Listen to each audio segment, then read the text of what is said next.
Monrovia. This is one of my brothers in freedom, Dr. Dan Stock, and I'm honored to be here with him. He represents you as a state, but he also represents medical freedom, and I think it would be an honor to hear a few words from my esteemed, humble, amazing friend, Dan.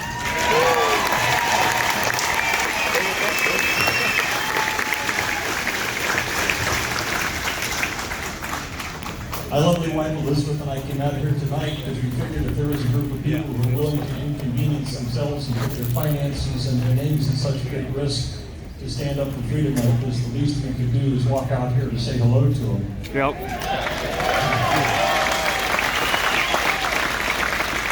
And then Ryan tells me how to come up here and speak to all you guys, which is even more flattering than I have been flattered in a great many ways. I was a little sad to hear the first speaker ever come out and say that he was going to have some doctors come up here who are a lot smarter than you are. Ladies and gentlemen, I have a bunch of letters behind my name. So does Ryan. So does Dr. Fauci.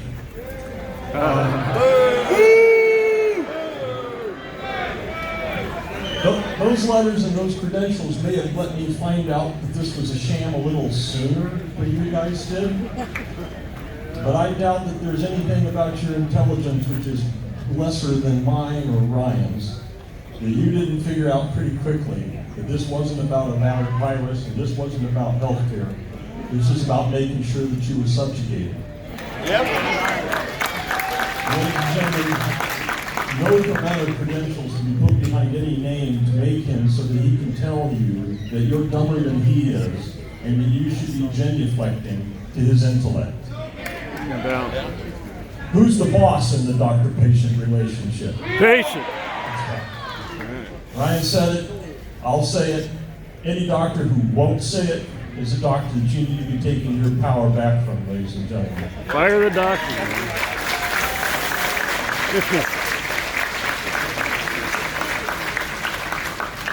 I'm very honored to be standing here today, but let me tell you what kind of things honor me more. I am the son of a 35 missions over Nazi Germany bomber pilot and the woman he came home to cry out all the horrors that he experienced over there. And ladies and gentlemen, we're not going to put up nearly as much sacrifice as the people who fought underneath that flag did.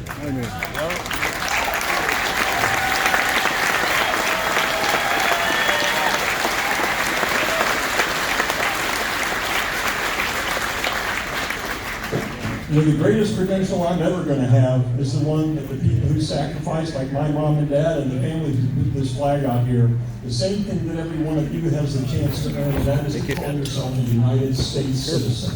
Yeah! Yeah, let me get out of here completely. And let me tell you how I hope you're going to exercise those incredible credentials that you share. Because the reason we got into this, ladies and gentlemen, was our legislatures have failed us dismally. Those governors, that president, Dr. Fauci wouldn't have that power if our legislatures had not given it to them and then walked away and let them keep it. And if you live here in Indiana, you know that because you watched our legislature with a super majority of Republicans do nothing to take back that power. Do nothings.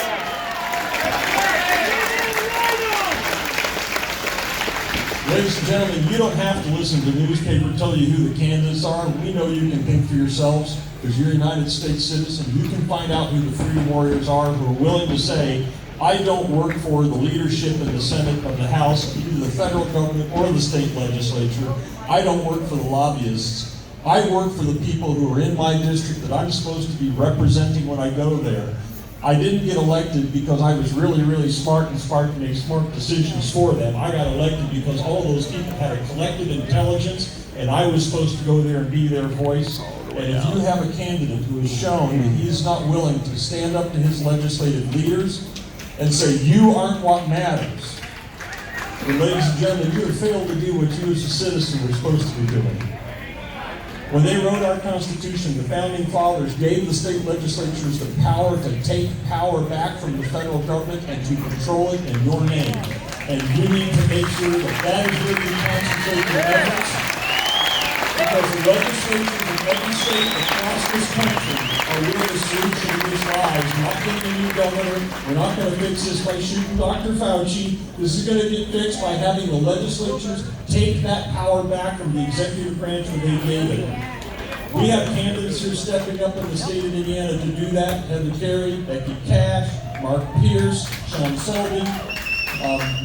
I'm forgetting Richard's last name. Bagsby, thank you. And ladies and gentlemen, they need your time and their energy. And for those of you who aren't from Indiana, find out those candidates in your state and get that state legislature back under control so it's serving you. Not the leadership, not the lobbyists, not the federal government, but serving you. And then, ladies and gentlemen, we will earn the right that these guys fought for and got for us.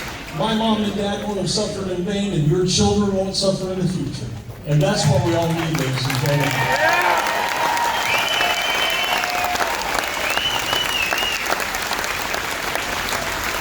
I want to thank everyone who came out here tonight just as much as I want to thank every person in this convoy who has sacrificed their time with their family, their money, and even probably putting their reputations at risk, because you know that they're all going to be written up badly in the press, all right?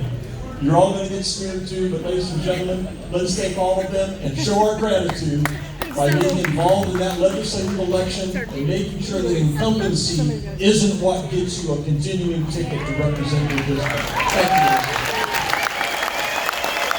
Thank you so much, Dr.